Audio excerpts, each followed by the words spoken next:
pangsunod ng mga good harvest or kapag may mga kasal. At meron din silang tinatawag na arabi, gawa naman yung kunchupi or kundungan. So, we're going to play the music po. Music ay boga, ibig sabihin nun, bird song.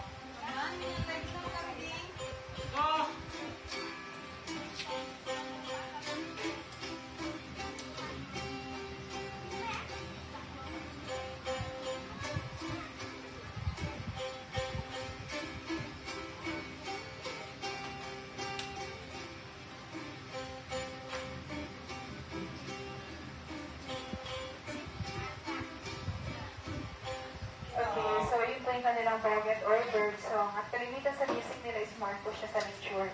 At mga hunter-gatherers din po ang mga Palawan tribe natin. Sa naghahan sila ng animals, part po ng kanilang diet yun. Sa mountain, whenever po they hunt mga birds, squirrels, at monkey, na ginagamit din sila para pantawag or attract ng target. Ang tawag sa kanila ay campios. Tapos po,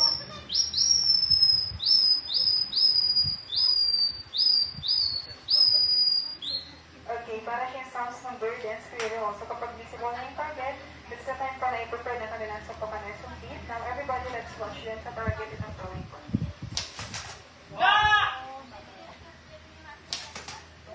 Okay, so let's start the hunt ang mga big animals back in the mountain.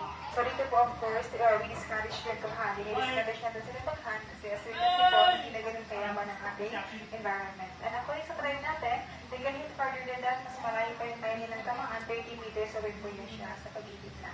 Okay, ngayon, master na po tayo. Ituturo po na ni mga hindi sa atin kung paano sila gumawa ng apoy sa mountain gamit po ang tatlong materials. So, ang unang materials, meron silang buhay na bato or freestone. They also have a native cotton at may metals din po yan sila. So, again, just three materials for creating fire.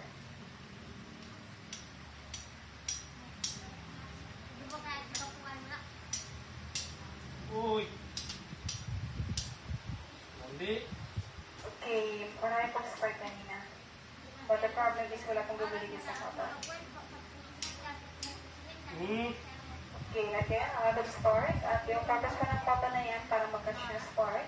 Kapag visible na yung usok, ilalagay lang po sa dry leaves and blow harder naman po. Ihipan lang hanggang sa mga karaig po ng apoy.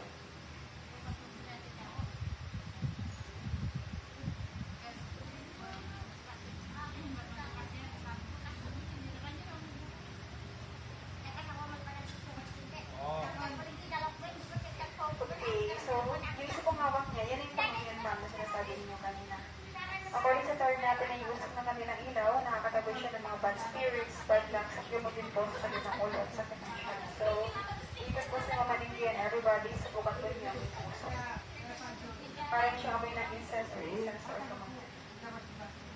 So, yun na po para sa ating cultural sharing. At kapag may katanungan po, sa likod nito information tayo kung paano